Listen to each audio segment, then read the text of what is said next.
Assalamualaikum warahmatullahi wabarakatuh. Yang saya hormati Bapak Oktio Franky Biantoro selaku dosen Sistem Evaluasi Pembelajaran PAI. Perkenalkan, saya Muhammad Hirul Anwar akan mempresentasikan hasil eh, makalah saya tentang analisis butir soal secara klasik dalam evaluasi pendidikan. Pendahuluan di sini dijelaskan bahwa keberhasilan pembelajaran ini tidak terlepas dari proses penilaian hasil belajar. Untuk menciptakan perangkat tes yang handal, seorang guru perlu terlebih dahulu menyusun butir-butir soal berdasarkan kurikulum yang berlaku. Kemudian perlu memahami karakter butir soal yang telah dibuat sehingga proses penilaian hasil belajar menghasilkan informasi yang sebenarnya mengenai kemampuan siswa.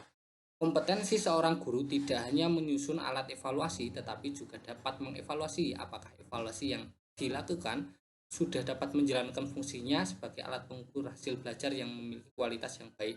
Perbedaan format dalam perangkat administrasi pelaksanaan KBK pada dimensi perencanaan, pelaksanaan, dan evaluasi yang digunakan guru mengindikasikan bahwa kemampuan guru dalam membuat laporan hasil evaluasi belajar kurang memadai. Guru merasa kebingungan dalam membuat laporan, terutama dalam melakukan analisis butir soal. Karenanya perlu ada upaya untuk membantu guru dalam melakukan analisis butir soal pada hasil belajar peserta didik.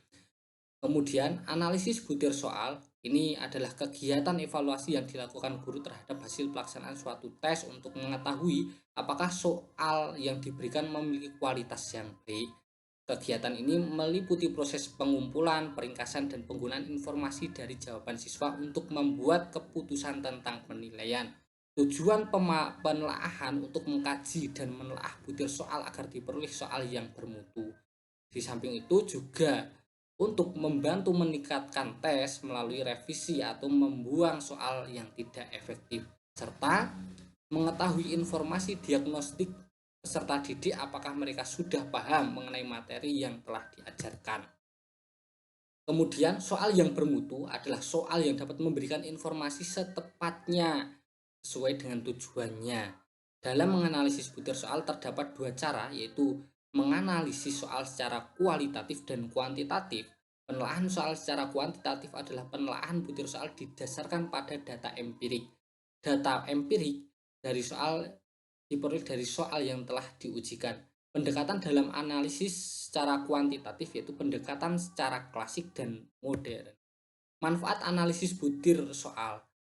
Yang pertama adalah menentukan soal yang cacat, kemudian meningkatkan butir soal melalui 3 komponen analisis, yaitu tingkat kesukaran, daya pembeda, dan pengecoh soal, meningkatkan validitas soal dan reliabilitas, merevisi soal yang tidak relevan dengan materi yang diajarkan. Berikutnya, teori tes klasik, yaitu adalah proses penelaahan butir soal melalui informasi dari jawaban peserta didik tes guna meningkatkan mutu butir soal yang bersangkutan dengan menggunakan teori tes klasik. Teori tes klasik atau disebut teori skor murni klasik didasarkan pada model aditif, di mana skor amatan merupakan penjumlahan dari skor sebenarnya dan skor kesalahan pengukuran.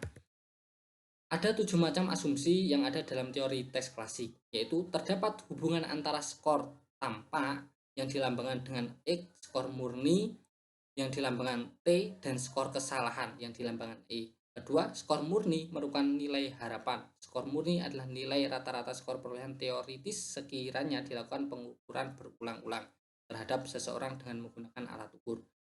Ketiga, bahwa tidak terdapat korelasi antara skor murni dan skor pengukuran pada suatu tes yang dilaksanakan. Keempat, korelasi antara kesalahan pada pengukuran pertama dan kesalahan pada pengukuran kedua adalah 0. Kelima, jika terdapat dua tes untuk mengukur atribut yang sama, maka skor kesalahan pada tes pertama tidak berkorelasi dengan skor murni pada tes kedua. 6. Menyajikan tentang pengertian tes yang paralel. Yang ketujuh adalah menyatakan tentang definisi tes yang setara atau essentially equivalent. Kriteria yang dapat digunakan untuk menentukan kualitas tes adalah daya pembeda, efektivitas distraktor, kesalahan pengukuran, reliabilitas, validitas, dan tingkat kesukaran. Pertama, daya pembeda. Daya pembeda adalah kemampuan suatu butir untuk membedakan antara peserta tes yang berkemampuan tinggi dan berkemampuan rendah. Penentuan daya beda butir ini dilakukan menggunakan indeks korelasi, diskriminasi, dan indeks keselarasan item. Untuk menyatakan bahwa besaran daya pembeda dapat berfungsi dengan baik, ada beberapa patokan yang dapat digunakan. Bisa dilihat 0 sampai 0,4 ke atas butir yang sangat baik, 0,3 sampai 0,39 sedikit atau tidak memerlukan revisi, 0,2 sampai 0,29 butir memerlukan revisi, dan di bawah dari 0,19 butir harus dieliminasi. Efektivitas distraktor. Pada pilihan jawaban tes, pilihan yang salah itu disebut distraktor atau pengecoh. Dengan demikian, efektivitas distraktor adalah seberapa baik pilihan yang salah tersebut dapat mengecoh peserta tes yang memang tidak mengetahui kunci jawaban yang tersedia. Semakin banyak peserta tes yang memilih distraktor, maka distraktor itu dapat menjalankan fungsinya dengan baik. Distraktor dikatakan baik jika dipilih oleh minimal 2% dari seluruh peserta. Kemudian tingkat kesukaran. Indeks kesukaran adalah proporsi peserta ujian yang menjawab benar. Lebih jelasnya, indeks kesukaran butir adalah rasio menjawab butir dengan benar dan banyaknya menjawab butir.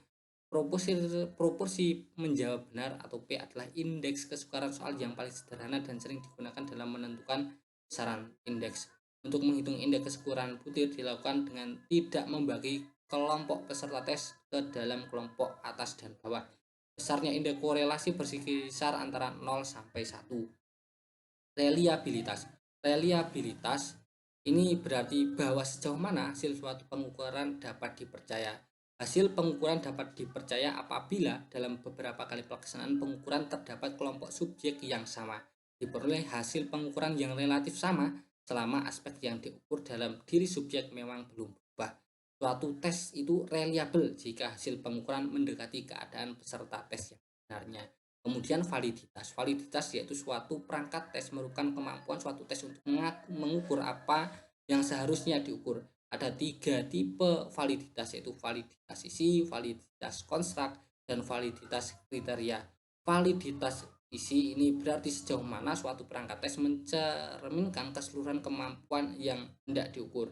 Dan validitas kriteria merupakan kesahihan suatu perangkat tes dalam membuat prediksi dapat meramalkan keberhasilan siswa pada masa yang akan datang. Kesalahan pengukuran biasanya yaitu dapat digunakan untuk kesalahan pengukuran ini. Kesalahan baku pengukuran dapat digunakan untuk memahami kesalahan yang bersifat acak yang mempengaruhi skor peserta tes dalam pelaksanaan tes. Kemudian kelemahan teori tes klasik. Ini ada beberapa kelemahan. Analisis butir soal dengan teori klasik ini memiliki beberapa keterbatasan. Keterbatasan yang paling menonjol adalah statistik butir yang dihasilkan berupa daya beda. Tingkat kesukaran dan efektivitas distraktor sangat tergantung kepada karakteristik peserta. Jika kemampuan peserta rendah, maka tingkat kesukaran tes akan tinggi dan sebaliknya. Adapun daya beda sangat tergantung pada homogenitas peserta tes. Butir soal yang akan dibuat harus sesuai dengan prosedur pembuatan soal agar dapat memberikan butir soal yang baik. Dilihat dari analisis validitas, reliabilitas, daya beda, tingkat kesukaran, dan distraktor. Terima kasih teman-teman. Cukup sekian pemaparan makalah yang dapat saya sampaikan. Segala kekurangan saya mohon maaf yang sebesar-besarnya. Apabila ada kekurang jelasan atau ketidakpahaman, bisa menyampaikan pertanyaan di kolom komentar. Terima kasih. Wassalamualaikum warahmatullahi wabarakatuh.